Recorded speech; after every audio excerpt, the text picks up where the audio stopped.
예수님은 제자들과 함께 마지막 유월절 식사를 하셨죠. 식사를 마치신 예수님은 제자들과 함께 감람산으로 가셨습니다. 가는 도중에 예수님은 그날 밤에 제자들이 다 예수님을 버릴 것이라고 하는 것과 특별히 베드로를 향해서는 닭이 울기 전에 3번씩이나 나를 모른다고 할 것이다 라고 하는 경고의 말씀을 주셨습니다. 하지만 제자들은 우리가 예수님을 따라다니는 시간이 얼만데, 예수님께 드린 마음의 그 양과 깊이가 얼만데 라고 하면서 자신들을 과신하는 이 마음에서 비롯되어 예수님의 경고를 가볍게 여겼습니다. 그렇게 겟세마네 동산으로 가신 예수님은 제자들 중에 8명은 이미 가룟 유다는 다른 곳으로 가버렸고요, 8명은 동산 입구에 앉아 있으라고 말씀하시고 베드로와 요한과 야고보 3명의 제자들은 데리고 동산 안으로 들어가셨습니다. 겟세마네 동산 이렇게 부르죠. 겟세마네라고 하는 이 이름이 갖는 뜻은 기름을 짜는 틀입니다.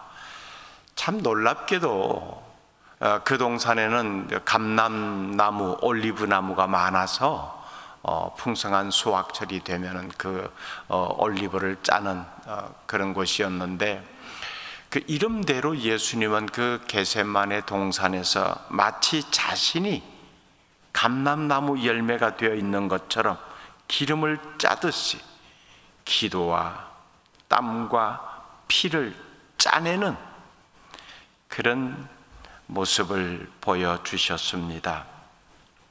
예수님은 지금 자신이 느끼고 있는 감정이 어떠한지를 동산 안으로 데리고 들어간 3명의 제자들에게 이렇게 말씀하십니다. 내 마음이 심히 고민하여 죽게 되었다. 평소에 선생님으로부터 들어볼 수 없는 말씀 내용입니다. 언제나 당당한 모습이었고 웬만한 상황에서 당황되는 모습을 본 적도 없고 오히려 긍휼히 여기는 마음을 백성들 앞에서 늘 보여주셨고, 어떤 문제든지 때로는 직접 손으로, 때로는 말씀으로, 때로는 먼 거리에 있었지만은 그 거리를 뛰어넘는 능력을 보여주신 선생님이셨는데, 내 마음이 심히 고민하여 죽게 되었다 라고 하는 이 표현의 말을 제자들 앞에서 하고 계신 겁니다. 십자가의 죽음을 앞에 두고 정말 말문이 막히죠. 그리고 점점 더 이것이 현실적으로 다가오는 이 공포스러움 앞에서 고통과 괴로움이 그냥 스쳐 지나갈 정도가 아니고 폐부 깊숙이 들어오고 있는 모습입니다.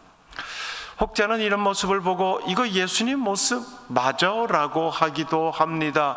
그분은 신이신데 그러면 이런 고통쯤은 뭐 거뜬히 감당하고 넘길 수 있는 능력을 가지신 분이 아니신가? 또 당연히 그렇게 해야지 라고 생각합니다.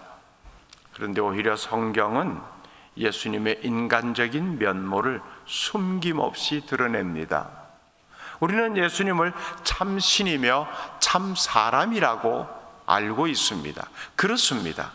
예수님은 그냥 사람의 모양, 외형적인 모양만 가지고 오신 분이 아니라 사람 그 자체가 되어서 이 땅에 오신 분이십니다. 그러니 인간이 가지는, 우리 같은 인간이 가지는 모든 연약한 부분까지도 그대로 느끼시는 분이라는 겁니다. 그대로 가지시는 분이라는 거예요. 그 감정을 가지고 있다는 거예요.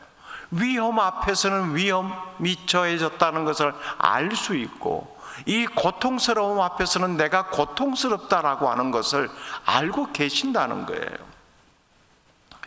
본래 뭔가 사실에 대해서 정확히 알고 나면은 더 두렵지요. 예를 들면은 불이 뜨겁다라고 아는 사람은 불 가까이 안 갑니다. 위험하다는 것도 알기 때문입니다. 할 수 있으면 그 위험 요소로부터 멀리 떨어져 있으려고 합니다. 그런데 불이 뜨겁다라고 하는 것을 모르는 아이는 대책 없이 기어가고 뛰어갑니다. 죽음이 얼마나 무섭다라고 하는 것은 단순히 무서운 정도가 아니라 죽음의 존재가, 죽음이 의미하는 것이, 또 죽음 그 사실 자체가 무엇을 담고 있는지를 예수님은 너무 잘 아십니다. 그러기에 인성을 가지신 예수님께서 이 십자가 사건이 가져다 주는 고통이 얼마나 큰지 그걸 너희들도 좀 알았으면 좋겠다 라고 하는 마음에서 내가 지금 심히 고민하여 죽게 되었다, 그렇게 말씀하신 겁니다. 예수님에게 있어서 죽음의 이해는 우리가 이해하는 죽음의 내용과는 차원이 다르죠. 죽음은 단절이라고 하는 것, 특별히 그분에게 있어서는 하늘 아버지와의 관계가 단절된다라고 하는 것, 아버지로부터 버림받는다라고 하는 것을 알고 계시기에 더더욱 고통스러운 것이었습니다. 얼마나 마음속에 두려움과 아픔이 있었겠습니까? 할 수만 있으면 피하고 싶은 생각이 왜 없었겠습니까? 이때부터는요, 십자가를 져야 되는데 그 십자가 나무의 무게가 얼마나 내 육신을 짓누를까? 내가 두 손과 두 발에 못이 박혀야 되는데 그때 못이 들어오는 이 아픔이, 고통이 얼마나 클까? 이것보다도 단절이라고 하는 이 영혼의 고난이 시작된 겁니다. 이게 훨씬 더 컸어요. 이러한 고통 속에서 우리 주님은 하늘을 향해 성부 하나님께 간절히 기도합니다. 그 기도의 내용 우리가 너무 잘 알지만 다시 한번 읽어보겠습니다. 36절 말씀입니다. 시작. 이르시되 아빠 아버지여, 아버지께는 모든 것이 가능하오니 이 잔을 내게서 옮기시옵소서. 그러나 나의 원대로 마시옵고 아버지의 원대로 하옵소서 하시고, 온 인류의 죄를 대속하기 위한 십자가의 길은 정말 끔찍합니다. 인간의 말로 끔찍하다라고 하는 이 표현밖에 할 수 없어서 그렇지, 더한 표현이 가능하다면 그 표현을 쓰겠지요. 그렇게 끔찍하지만 그러면서도 인간을 구원하시는 메시아의 사명을 위해 하나님께 순종하는 예수님의 모습이 바로 이 기도의 내용 가운데서 드러나고 있습니다. 예수님은 이 땅에서의 삶이 자신이 원하는 대로의 삶이 아니라 하나님께서 원하시는 대로의 삶이었습니다. 우리의 기도도 마찬가지입니다. 내 계획과 뜻이 무너진다라고 해도 하나님의 뜻이 이루어지기를 원하는 기도, 그것이 정말 하나님과 연결된 기도입니다. 예수님이 가지신 그 능력으로 지금 이 상황 속에서 무언가 할 수 있는 것이 없었겠어요? 지금은 아무것도 할 수 없어서 이런 기도를 하늘 아버지께 드리고 있는 걸까요? 그분이 사역 가운데서 보여주신 능력은 모든 사람을 다 놀라게 했는데요, 한 번도 본 적이 없는 놀라운 기적이 얼마나 많이 일어났습니까? 그 기적을 동원할 수 없어서, 보여줄 수 없어서 비참한 모습으로 이 잔을 내게서 옮겨주십시오라고 기도했을까요? 아닙니다. 이 순간에 드리는 기도마저도 내 뜻이 아니라 아버지의 뜻, 그걸 따르기를 원했던 겁니다. 그러고 보면은 예수님이 사역 가운데 행하신 모든 일들이 자신의 뜻이 아니라 아버지의 뜻이었다는 것을 알 수 있습니다. 아픈 자를 고쳐주는 것도, 죽은 자를 살려내는 것도, 풍랑을 잔잔케 해서 제자들의 마음 가운데 평안을 가져다 주신 것도 모두 말입니다.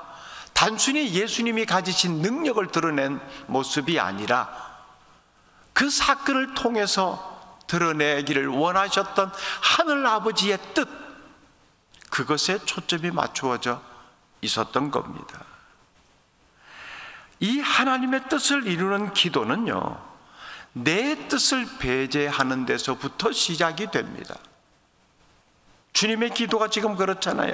이 잔을 내게서 옮기시옵소서. 이게 자기의 뜻입니다. 자기의 뜻이에요. 그러나 나의 원대로 마옵시고 아버지의 원대로 하옵소서. 내 뜻을 배제시킵니다. 내 뜻이 있어요. 언제나 하나님의 뜻에 순종했기 때문에 예수님은 자신의 뜻조차 없으셨던 분이다. 아닙니다. 예수님의 뜻 있었어요. 이 상황에서 주님의 뜻이 고스란히 드러납니다. 너무나 인간적인 모습 아니에요. 나 지금 이런 마음을 가지고 있어요, 아버지. 이거 피하고 싶어요. 안 하면 안 돼요? 다른 방법은 없는 건가요? 자신의 뜻입니다. 그러나 그 뜻을 굴복시킵니다. 내 뜻대로 하지 마시고 아버지의 뜻대로 하십시오. 우리의 기도가 그겁니다. 우리 뜻을 가지고 하나님께 기도하잖아요. 하나님 이것도 채워주셔야 되고요, 이것도 고쳐주셔야 되고요, 이것도 해결해 주셔야 되고요, 이것도 열어주셔야 되고요. 나름대로 그렇게 할 수 있는 방법 머릿속에 간직하고 있죠. 이렇게 하면 될 것 같은데요, 그렇게 해주세요. 이만큼만 채워지면 될 것 같은데요, 그만큼만 채워주셔도 괜찮겠어요. 해주세요. 다 내 뜻입니다. 아멘 할 때까지 말입니다. 마지막까지 내 뜻만 갖다 내는 거예요. 내 뜻 이야기할 수 있어요. 왜? 연약한 인간이기에, 여전히 욕심을 가지고 있기에 말입니다. 하지만 그렇더라도, 그러나 이것이 하나님의 뜻과 맞지 않는다면 하나님의 뜻대로 해 주십시오. 내 뜻은 이만큼 채워지면 좋겠다 여기는데 하나님의 뜻은 요만큼이라도 너게 그게 굉장한 도움이 되고 그게 훨씬 유익하다라고 하면 그 뜻대로 하십시오.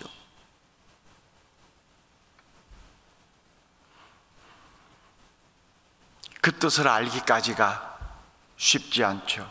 시간도 많이 걸리겠죠. 위대한 사도 바울도 자신의 뜻을 가지고 하나님께 구했습니다. 하나님, 이게 너무 불편해요. 복음을 전함에 있어서, 하나님의 선한 일을 드러냄에 있어서 이게 너무 나를 힘들게 합니다. 이거 어떻게 좀 제거해 주시면 안 돼요? 자신의 뜻이었습니다. 그거 기도 한 번 하고 끝났나요? 계속해서 자신의 뜻을 요구합니다. 2번, 3번, 아니 그보다 훨씬 숫자적으로는 많았겠지요. 그렇게 반복되어 자기 뜻을 하나님께 요청하는 가운데 비로소 하나님의 뜻을 알게 됩니다. 그러면 그냥 두십시오. 제가 가지고 살겠습니다. 그 뜻 받아들이겠습니다.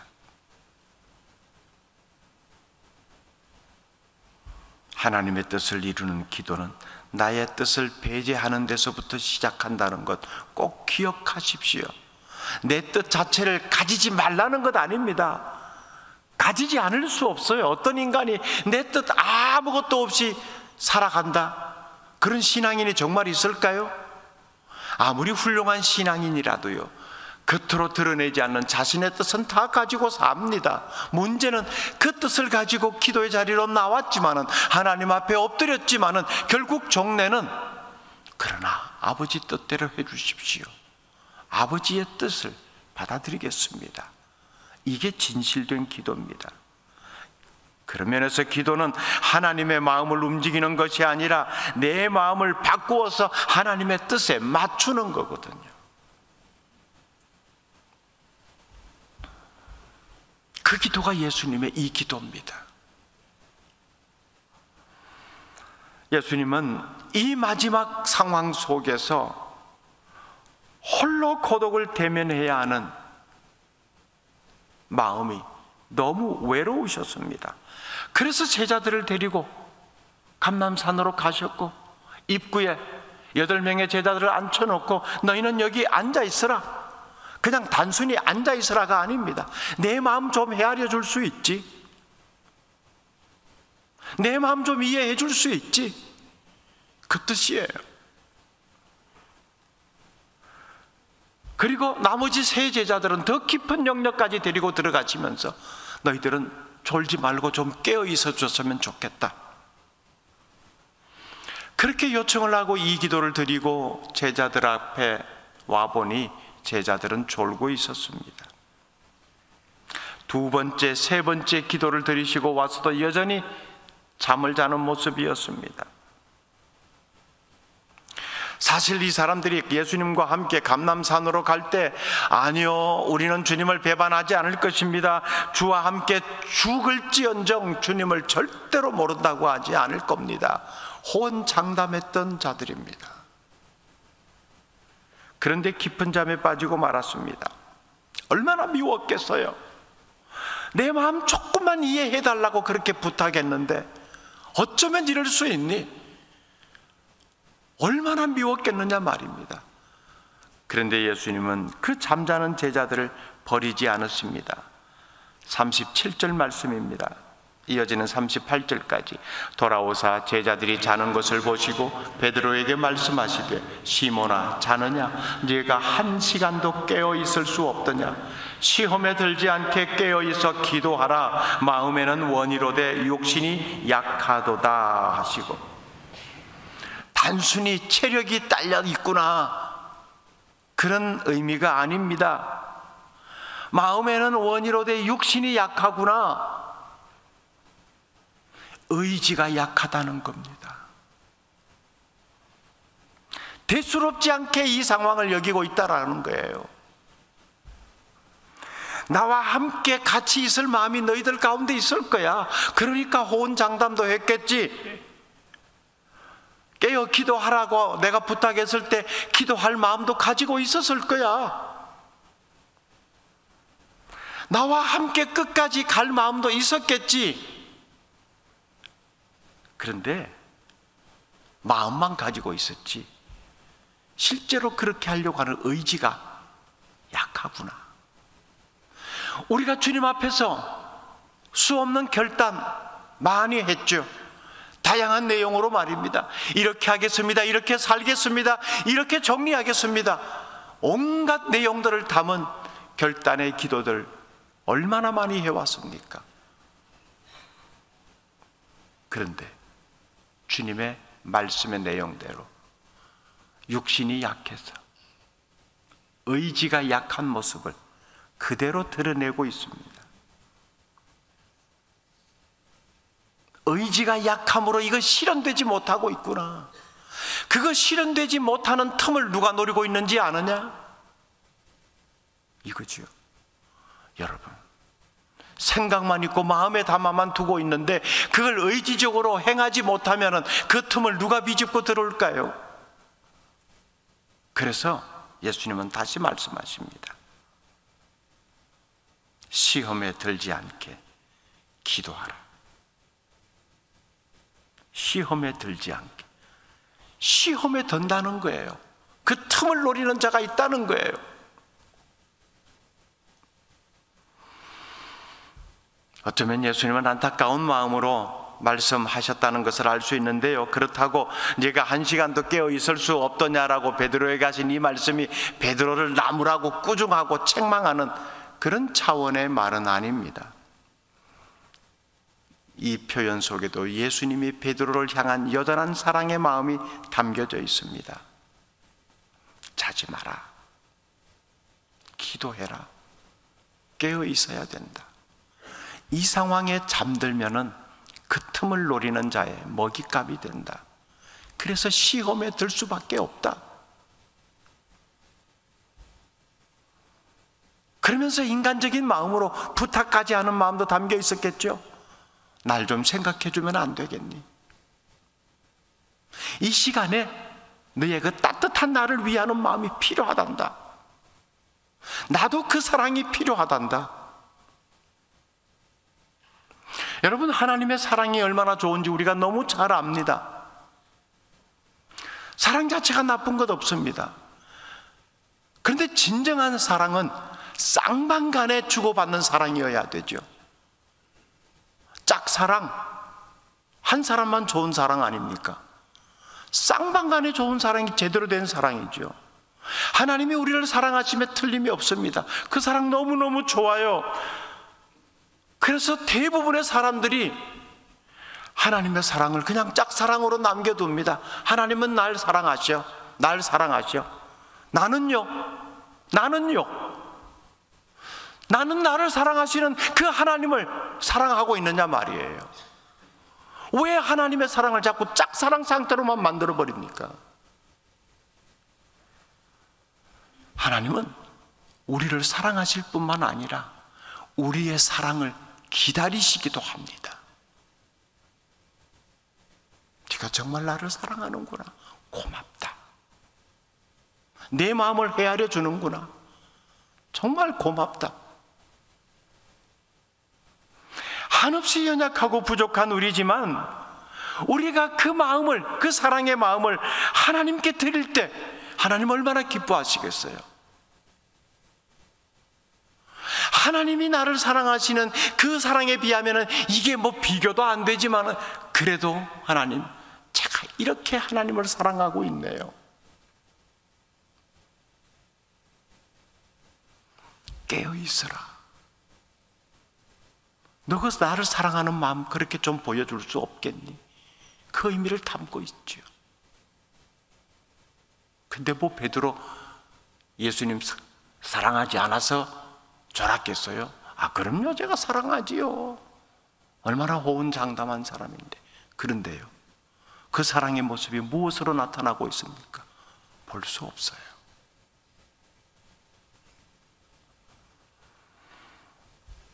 제자들에게 그러셨듯이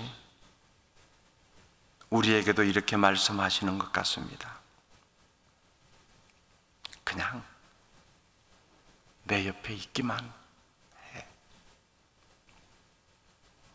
깨어서 몸부림치는, 고통스러워하는 내 모습을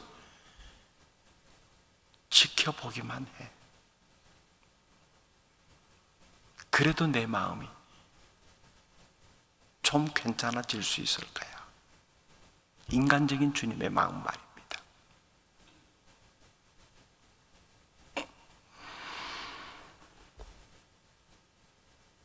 여러분, 깨어 계십니까?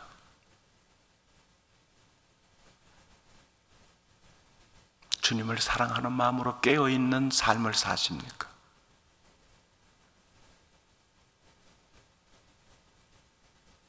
내가 깨어있는 삶을 통해서 주님이 나를 얼마나 위하고 있는지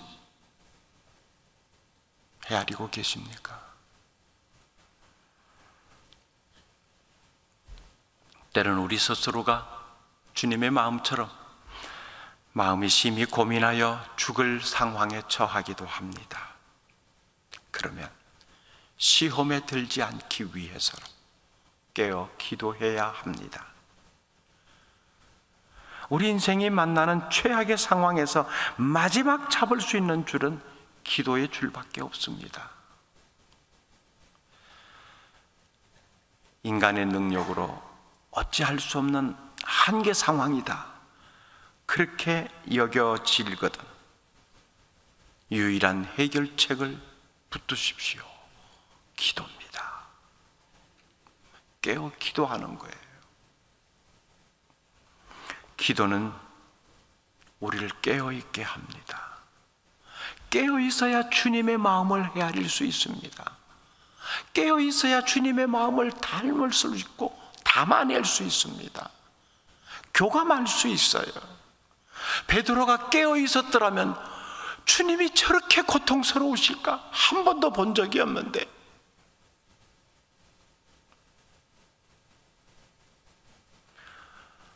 번도 저런 말씀을 하신 적이 없는데 깨어 있었더라면은 그 후에 벌어질 상황 이어졌을까 이런 생각도 해봅니다. 나는 저 사람 모릅니다. 깨어 있지 않는 그 짧은 텀에 벌써 시험거리가 들어간 거죠. 시험에 걸려든 겁니다. 나는 모릅니다. 깨어 있어야 하나님의 뜻을 알게 됩니다. 그 깨어 있는 것은 기도를 이어가는 것이지요. 기도를 통해서 우리의 시야가 넓어집니다. 깊어집니다. 우리의 관점이 하나님의 관점을 닮아가는 거예요. 그렇게 되면은 시험될 이유가 없습니다. 하나님의 관점으로 보여지는 것에서는 시험거리가 생겨날 수가 없어요.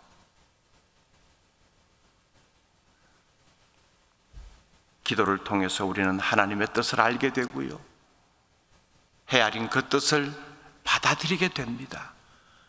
그것이 능력 있는 삶이죠. 내 뜻대로 마시옵고 아버지의 뜻대로 하십시오. 하나님의 뜻을 받아들이셨습니다. 현실적으로는 아버지의 뜻을 받아들임으로 인해서 초라한 모습으로 끝이 났습니다. 십자가에서 죽어버렸어요. 그런데 그게 끝이었습니까? 그게 진짜 능력이 되었다는 것. 아버지의 뜻을 받아들임으로써 모든 인류가 구원을 얻는 길이 열리게 된 것 아닙니까? 그게 능력이에요. 사람들이 탄성을 지르고 아버지의 뜻을 받아들이니까 예수님을 체포하려는 로마 군병들이 오다가 다 쓰러져 버리고 갑자기 위에서 명령이 내려서 철수해버리고 그런 것 아니에요. 소리 없이 아무것도 일어나지 않는 것 같지만은, 때로는 연약해 보여지는 그 모습 속이지만은 아버지의 뜻을 받아들인 그 결과는 정말 큰 능력으로 나타납니다. 이런 모습이 우리 모두에게 있기를 바랍니다. 시험에 들지 않도록 깨어 기도하면서 내 뜻이 아니라 하나님의 뜻을 헤아리며 그 뜻이 이루어지는 것을 기쁨으로 삼고 살아갈 수 있기를 바랍니다. 함께 기도하겠습니다. 잠시 침묵 가운데 기도합니다.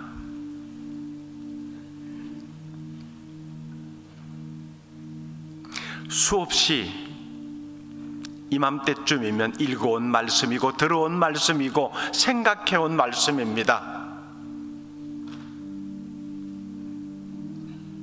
오늘 아침에도 또 듣습니다. 결단하십시다. 말씀을 들었지만은 깨어있지 못했음을 용서해 달라고 기도하시고, 내 마음 좀 알아달라고, 내 마음 좀 이해해 달라고, 그러니 깨어서 나를 좀 지켜봐 달라고 했던 주님의 부탁의 말씀을 허투루 들은 우리의 삶을 용서해 달라고 기도하시고,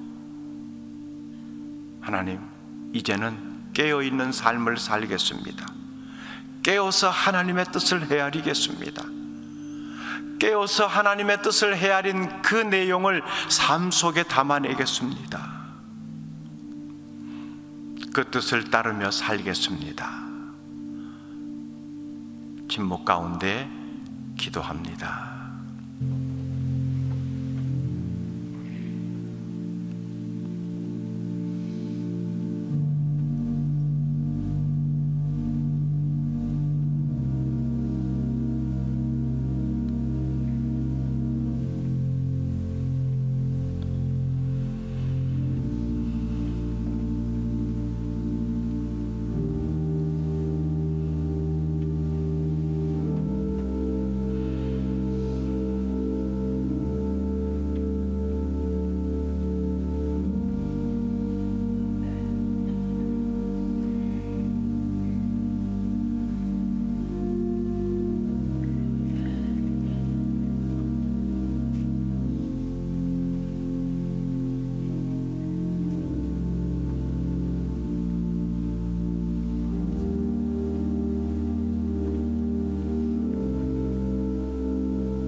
귀하신 하나님,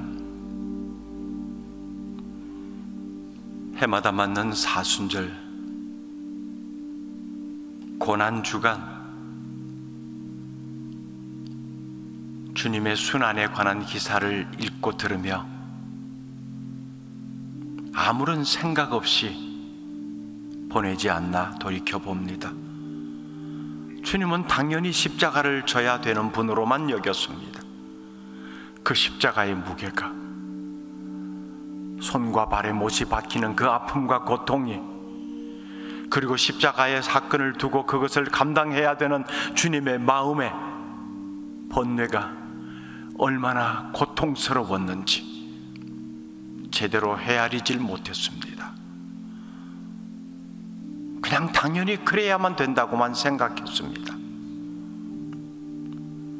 우리의 어리석었음을 용서하여 주옵소서.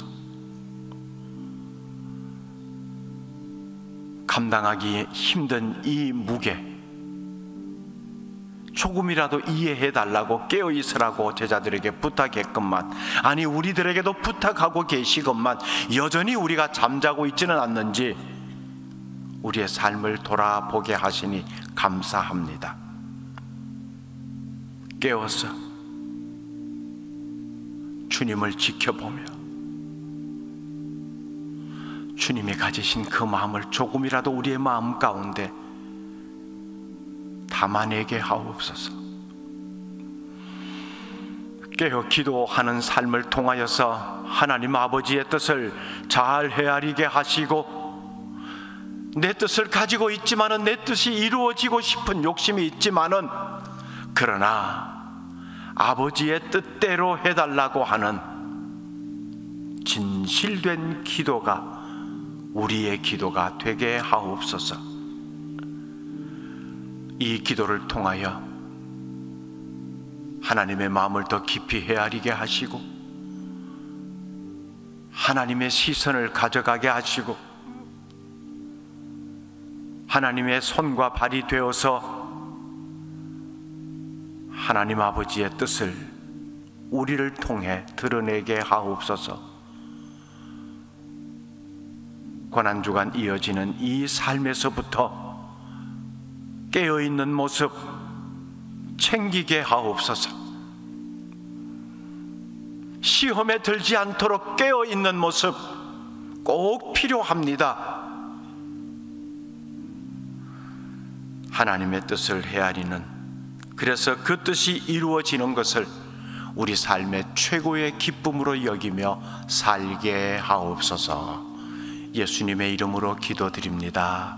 아멘.